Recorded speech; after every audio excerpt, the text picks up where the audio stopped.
What are you doing here? Sean, right? You know him? Yeah, we've met at Diane's. Theo Hoffman brought Sean in to investigate the wrongful death suit against Dante and Brenda. Well, that doesn't explain why he's breaking in here. You can feel free to chime in anytime. I'm here because you invited me. Turnabout being fair play and all. Comes to Mr. Hoffman's attention, you've been looking into his past. He finds it concerning. Mr. Hoffman have something to hide?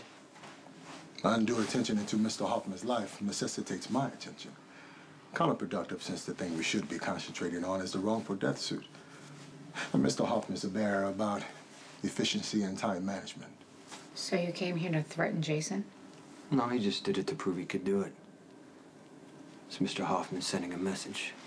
Considering your reputation, Mr. Hoffman thought getting you to back off might require something more than a simple request.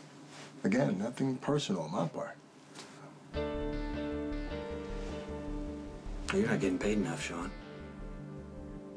Because clearly Mr. Hoffman didn't warn you of the risk involved in coming into my place uninvited.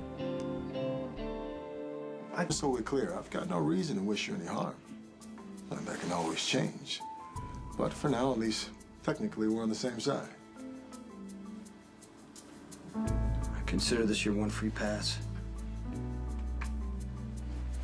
If I catch you again, I'm just going to treat you like any other threat. Got it.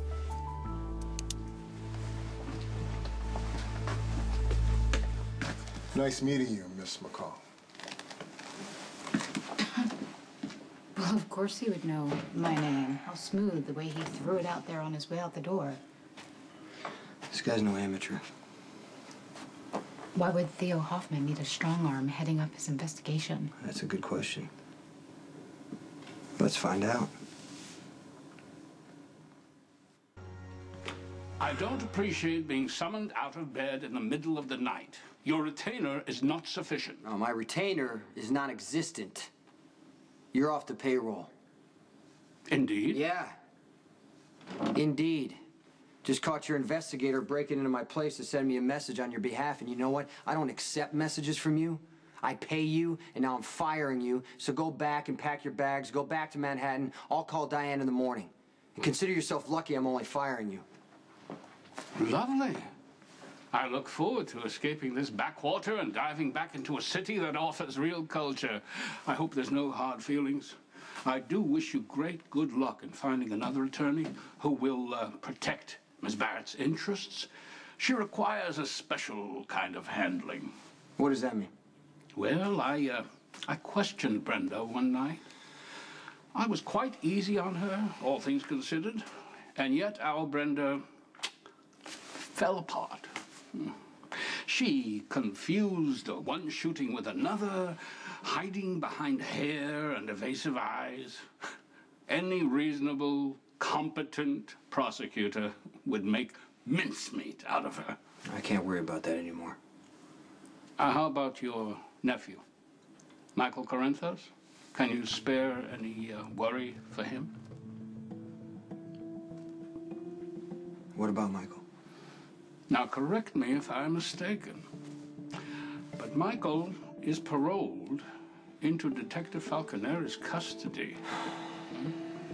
Once the detective is implicated in a murder cover-up, well, at least they won't be separated, up there in Pentonville together.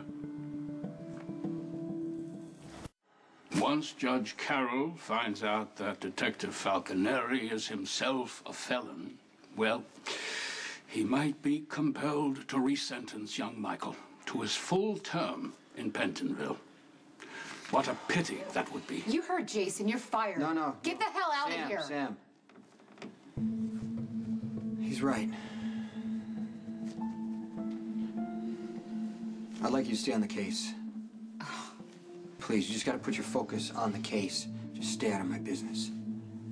I will act in the best interests of my client.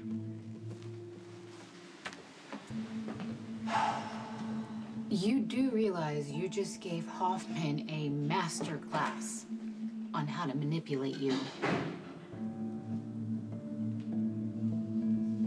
Michael, hey. Love and concern for Michael is all over your face for anyone to read. Theo just used that to manipulate you, and he's gonna do it again. Jason, you should stick with your first instinct and cut him loose. That guy is bad news. Agreed. But until I know how bad, I want to keep Theo close. You set him up. I wanted Theo to believe that he found an angle to work me. And as soon as he thought he did, he got a little too pleased with himself. Theo's just showing me who he really is. The lawsuit against Brenda and Dante has always bothered me. How it was conveniently filed the minute Jerry Jacks hits town. So, we can reasonably assume that he was hired by the Balkan. Okay, but what does that have to do with Theo? Okay, what are the odds that the perfect guy to defend Dante and Brenda shows up days later? An associate of Diane's who happens to specialize in this type of law. It's just too many coincidences. So you think this is some carefully constructed plan? Yeah, and I want to investigate the family that instigated this lawsuit and every lawyer involved. Because if the Balkan hired Jerry, it's possible he hired Theo.